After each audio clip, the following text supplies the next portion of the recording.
जहाँ समय भी ठहर जाता है, जहाँ केवल शांति, प्रेम और दिव्यता है। वह है बैकुंठ, और उसके द्वार की रक्षा करते थे भगवान के परम सेवक जय और विजय। लेकिन एक दिन एक छोटी सी भूल पूरे ब्रह्मांड का इतिहास बदलने वाली थी। 4 दिव्य ऋषि सनक, सनंदन, सनातन और सनत कुमार भगवान विष्णु के दर्शन के लिए आए, लेकिन जय विजय ने उन्हें रोक दिया। ऋषि बोले, अहंकार सेवा में भी आ जाए तो पतन निश्चित है। उन्होंने श्राप दिया, जाओ मृत्युलोक में जन्म लो। और तभी पूरा वैकुंठ एक दिव्य प्रकाश से भर उठा। स्वयं भगवान प्रकट हो चुके थे। भगवान विष्णु शांत स्वर में बोले, संतालिक ऋषियों का अपमान अनजाने में हुआ है, लेकिन ऋषियों के वचन कभी व्यर्थ नहीं जाते। जय विजय, जो हुआ है वह संयोग नहीं, यह भी मेरी लीला का ही भाग है। दोनों द्वारपाल हाथ जोड़कर एक साथ बोले, प्रभु हमसे भूल हो गई, हमें क्षमा करें। फिर भगवान मुस्कुराकर बोले, तुम्हें मृत्युलोक में जन्म लेना होगा, या तो 7 जन्म मेरे भक्त बनकर, या 3 जन्म मेरे विरोधी बनकर, और फिर वापस मेरे पास लौट आना। फिर जय विजय एक साथ बोले, प्रभु हम आपसे दूर रहना संभव नहीं, हम 3 जन्म चुनते हैं। और फिर बैकुंठ के द्वारपाल जय और विजय अब एक नई यात्रा पर भी निकल चुके थे। यह यात्रा सेवा से संघर्ष तक की। असुर कुल में दीति के गर्भ से 2 दिव्य आत्माओं ने जन्म लिया। पहला हिरण्याक्ष, दूसरा हिरण्यकश्यप। जन्म तो असुर कुल में हुआ था, लेकिन नियति स्वयं भगवान से मिलने की थी, और यहीं से शुरू हुई वारा अवतार की महागाथा। समय बीतता गया। दोनों भाई शक्ति, अहंकार, अत्याचार का प्रतीक बनते गए। तीनों लोग उनके भय से कांप उठे, लेकिन अहंकार की सबसे बड़ी भूल अभी बाकी थी। हिरण्याक्ष की नजर अब स्वयं पृथ्वी माता पर पड़ चुकी थी, और उसी क्षण भाग्य ने एक नए अवतार की तैयारी शुरू कर दी थी। एक ऐसे अवतार की जो अंधकार की गहराइयों से पूरी सृष्टि को वापस उठाने वाला था।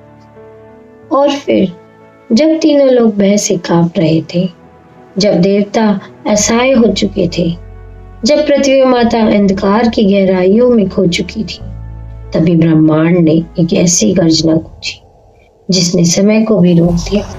ब्रह्मा जी की नासिका से एक छोटा सा दिव्य रूप प्रकट हुआ, लेकिन अगले ही क्षण वह रूप पर्वतों से भी विशाल होने लगा। यह कोई साधारण शक्ति नहीं थी, ये थे स्वयं भगवान वाराह। एक ऐसा अवतार जो अंधकार की गहराइयों से पूरी सृष्टि को वापस उठाने आया था। और अगले ही क्षण भगवान वाराह ने ऐसी गर्जना की कि दिशाएं कांप उठी। देवता विस्मित थे, ऋषि नतमस्तक थे, और स्वयं समय मानो ठहर गया था। बिना एक क्षण गवाए भगवान वाराह सीधे बढ़े और उस अथाह गर्भोदक सागर की ओर, जहाँ अंधकार था, मौन था, और गहराइयों में पृथ्वी पर माता मदद की प्रतीक्षा कर रही थी।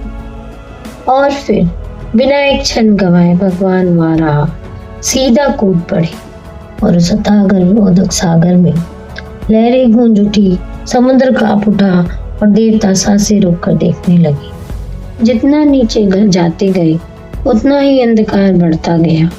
ना प्रकाश, ना ध्वनि, सिर्फ गहरी खामोशी। फिर उन्हें दिखाई दी भयभीत लेकिन आशा से भरी पृथ्वी माता, जिन्हें पता था भगवान अवश्य आएंगे। और फिर अंधकार की उन्हीं गहराइयों में भगवान वाराह पृथ्वी माता के और करीब आए। भय अब भी था, लेकिन अब उनकी आंखों में आशा लौट चुकी थी।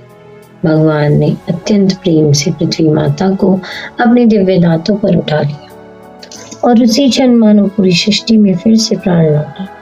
लेकिन अंधकार अभी समाप्त नहीं हुआ था। जैसे ही भगवान वाराह पृथ्वी माता को लेकर ऊपर बढ़ने लगे, उसी अंधकार से एक भयानक आवाज गूंजी, रुको।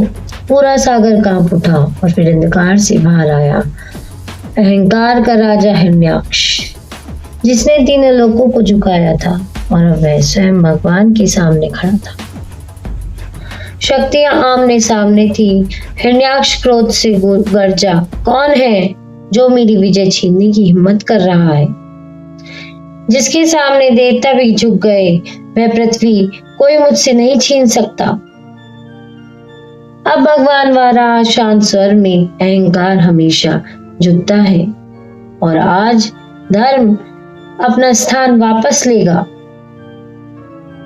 और अगले ही क्षण अहंकार ने धर्म पर पहला वार किया। हिरण्याक्ष ने अपनी विशाल गदा उठाई और पूरी शक्ति के साथ भगवान वाराह की ओर बढ़ा। लेकिन भगवान शांत थे, अड़िग थे, और फिर दो महाशक्तियां पहली बार टकराई। धड़ाम! पूरा गर्भोदक सागर कांप उठा, लहरें पर्वतों जैसी उठने लगी और तीनों लोग सांसें रोककर देखने लगे। और फिर दूसरा बार गदा से गदा टकराई और हर टक्कर के साथ फिर पूरा गर्भोदक सागर कांप उठता था। लहरें अब पर्वतों से भी ऊंची हो चुकी थी। बिजली आकाश की चीर रही थी। ऊपर खड़े देवता सांसें रोके इस दिव्य युद्ध को देख रहे थे। इंद्र धीरे से बोले, यह युद्ध सिर्फ पृथ्वी के लिए नहीं, पूरे धर्म के अस्तित्व के लिए है। लेकिन अहंकार अब भी झुकने को तैयार नहीं था। अब अहंकार अपनी पूरी शक्ति लगा चुका था। हिरण्याक्ष ने क्रोध से गर्जना की और अपनी समस्त शक्ति एक ही वार में समेट दी। गदा उठी, समुद्र फटने लगा, दिशाएं कांप उठी, लेकिन भगवान वाराह अब भी शांत थे। न भय न क्रोध, सिर्फ धर्म की शक्ति। और अगले ही क्षण भगवान ने उस प्रहार को एक ही क्षण में रोक दिया। प्रहार को रोकने के बाद भगवान वाराह सिर्फ एक क्षण के लिए अपनी दृष्टि उठाई और अगले ही पल दिव्य शक्ति का एक ऐसा प्रहार हुआ कि पूरा गर्भोदक सागर स्वर्णिम प्रकाश से भर उठा। हिरण्याक्ष पहली बार पीछे हट गया। उसकी गदा डगमगाई, उसका संतुलन टूटा और पहली बार अहंकार लड़खड़ाया। ऊपर खड़े देवताओं को अविश्वास होने लगा। धर्म की विजय निश्चित है। पहली बार हार का स्वाद हिरण्याक्ष ने महसूस किया और उसी क्षण उसका क्रोध सीमाएं तोड़ चुका था। उसकी गदा अब उससे दूर जा चुकी थी, लेकिन अहंकार अब भी जीवित था। वह दाढ़ा और बिना किसी हथियार के सीधे भगवान वाराह पर टूट पड़ा। मुक्के, नाखून, अंधा क्रोध पूरे सागर को हिला रहा था, लेकिन धर्म अब भी अड़िग था। अहंकार अब अपनी अंतिम सीमा पर पहुंच चुका था। हिरण्याक्ष ने अपनी पूरी शक्ति अपने अंतिम प्रहार में लगा दी, लेकिन सत्य कभी डगमगाता नहीं। भगवान वाराह ने एक क्षण के लिए अपनी दिव्य दृष्टि उठाई और अगले ही पल एक ऐसा दिव्य प्रहार हुआ जिसने अहंकार की जड़ों को हमेशा के लिए हिला दिया। हिरण्याक्ष धीरे धीरे अंधकार में विलीन होने लगा। उसी क्षण पूरी सृष्टि में धर्म की विजय गूंज उठी। और फिर जब अहंकार शांत हो चुका था, जब अधर्म हार चुका था, तब पूरी सृष्टि ने राहत की सांस ली। देवताओं ने हाथ जोड़ने के साथ स्वयं भगवान वाराह को प्रणाम किया। पृथ्वी माता अब सुरक्षित थी, क्योंकि धर्म ने अपना स्थान फिर से पा लिया था। और उसी क्षण आकाश में जय जयकार गूंज उठी, नारायण नारायण, जय हो जय हो। और फिर भगवान वाराह ने पृथ्वी माता को फिर से उनके सही स्थान पर स्थापित किया। सृष्टि का संतुलन एक बार फिर लौट आया। देवताओं के मुख पर मुस्कान थी, पृथ्वी माता के हृदय में कृतज्ञता थी और पूरी सृष्टि एक सत्य को फिर से याद कर रही थी। जब जब अहंकार धर्म को चुनौती देता है, तब तब भगवान किसी न किसी रूप में अवश्य आते हैं। यही थी वाराह अवतार की दिव्य गाथा। राधे राधे।